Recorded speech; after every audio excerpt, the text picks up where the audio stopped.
नमस्कार प्यारे बच्चों।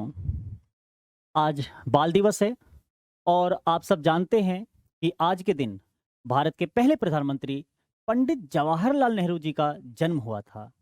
क्योंकि उनका बच्चों से बहुत लगाव था, इसलिए उस दिन को आज भी हम बाल दिवस के रूप में मनाते हैं। आज एक शिक्षक के रूप में मैं आपको अपने बचपन की एक कहानी सुनाऊंगा, जब मैं आपके जैसा एक छात्र हुआ करता था। एक ऐसी घटना जिसने मुझे आपका शिक्षक बना दिया। बच्चों, मैं अपने जीवन में बहुत लापरवाह हुआ करता था। आज का काम कल पर टालना, कल का काम परसों पर टालना, ये तो मेरा रोज का काम था।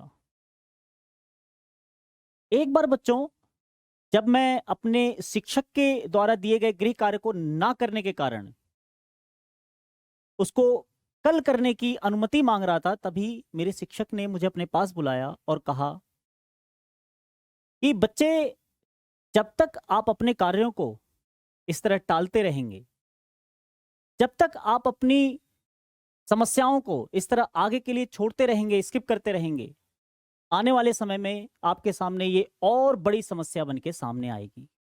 लेकिन अगर आप अपनी समस्याओं का समाधान आज करते हैं और अभी करते हैं, तो ये समस्या ही आने वाली बड़ी समस्याओं के समाधान के रूप में आपके सामने आएंगी। बच्चों, मेरे शिक्षक के इन शब्दों ने मेरे मन में जैसे घर कर लिया हो, और इस घटना ने मेरे जीवन में एक 180 डिग्री का टर्न ला दिया। और बच्चों, उसी दिन से यूं समझ लो मेरे जीवन में एक बहुत बड़ा परिवर्तन आया, और मैं अपने प्रत्येक कार्य को समय पर करने की कोशिश करने लगा। और बच्चों, मैं इसमें सफल भी हुआ। और आप विश्वास नहीं करेंगे बच्चों कि जिस परिवर्तन का मैंने अनुभव किया, जितने बड़े परिवर्तन का मैंने अनुभव किया और जिस आनंद का मैंने अनुभव किया, वो मेरे लिए बहुत ही आश्चर्यजनक था। और बच्चों, इसी का परिणाम है कि मैं आप सभी के सामने आपके गणित के एक प्रभावी अध्यापक के रूप में आज खड़ा हूं, और आपके किसी भी कॉन्सेप्ट या किसी भी अवधारणा को, किसी भी टॉपिक को आप कह लो, कि इतने सुलझे हुए ढंग से आपके सामने रख पाता हूं। बच्चों, मैं इस घटना से आप सभी को केवल और केवल प्रेरित करना चाहता हूं। मैं चाहता हूं आप अपने जीवन में हर एक घटना से कुछ ना कुछ सीखें। और बच्चों, अगर आप मेरे जीवन की इस छोटी घटना से कुछ भी सीखते हैं, तो मुझे बहुत ही बड़े आनंद का अनुभव होगा और मुझे बहुत खुशी होगी। आप सभी का बहुत बहुत धन्यवाद। और बच्चों, मेरी तरफ से आप सभी को हैप्पी चिल्ड्रंस डे। प्यारे बच्चों, आप सभी को बाल दिवस की बहुत बहुत शुभकामनाएं। बाल दिवस हो और फन न हो, ऐसा हो नहीं सकता, है ना बच्चों। आज मैं आपको सुनाने वाला हूं एक ऐसी मोटिवेशनल कहानी जो मेरे बचपन की है। साथ ही साथ उससे आपको कुछ सीखने को भी मिलेगा। पर कहानी क्या है? कहानी मैं आपको बताने जा रहा हूं। जब मैं कक्षा 10वीं में पढ़ता था, तो मेरे आसपास कोई ट्यूशन पढ़ाने वाला टीचर नहीं था।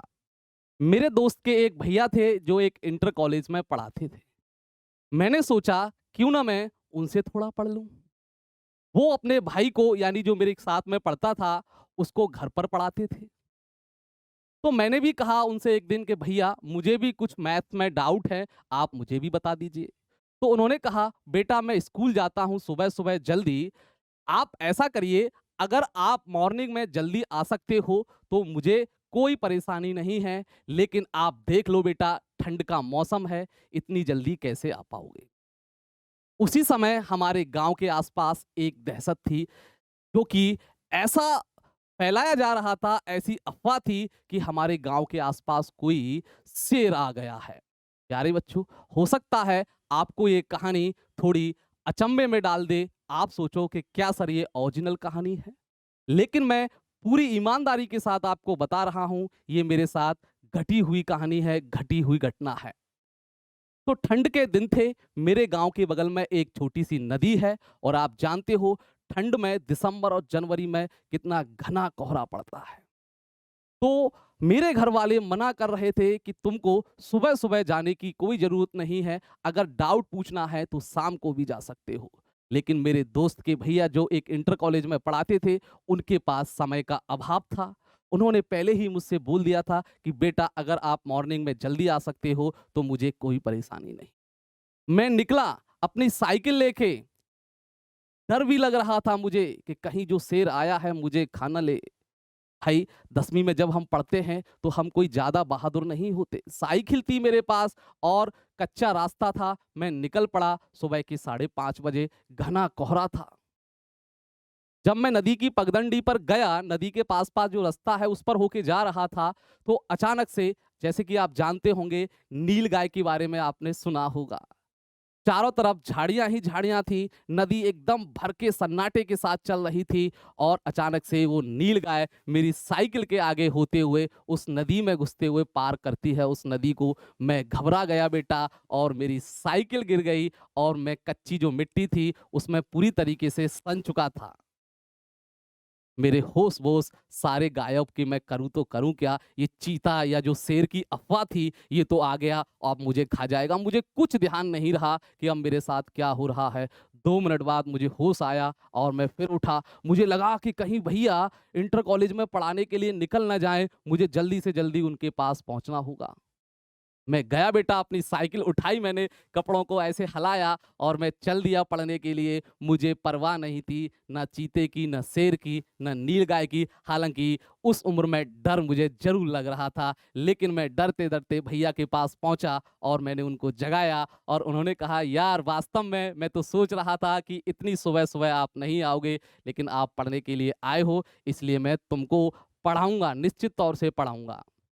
तो कहीं न कहीं हमारे बचपन में कुछ ऐसी कहानियाँ होती हैं, कुछ ऐसी घटनाएँ हो जाती हैं, जिनसे हमको बहुत मोटिवेशन भी मिलता है। कहीं न कहीं कुछ फ़नी टाइप का भी होता है, हैं? जैसे अफ़वाह फैल गई थी कि शेर आ गया है, भाई कोई भी बच्चा अंधेरे में घर से बाहर नहीं निकलेगा। मेरे घरवालों ने भी मना किया था, लेकिन मुझे डर लग रहा था बेशक, लेकिन पढ़ाई के प्रति मेरा जो जज़्बा था, मैं पढ़ना चाहता था, मैं कुछ करना चाहता था और यकीन मानिए उन जो मेरे दोस्त थे, उनके भाई ने मुझे ऐसा पढ़ाया, ऐसा जो सजेशन दिया, डाउट्स मेरे क्लियर किए, बहुत अच्छे अंक मेरे एग्जाम में आए।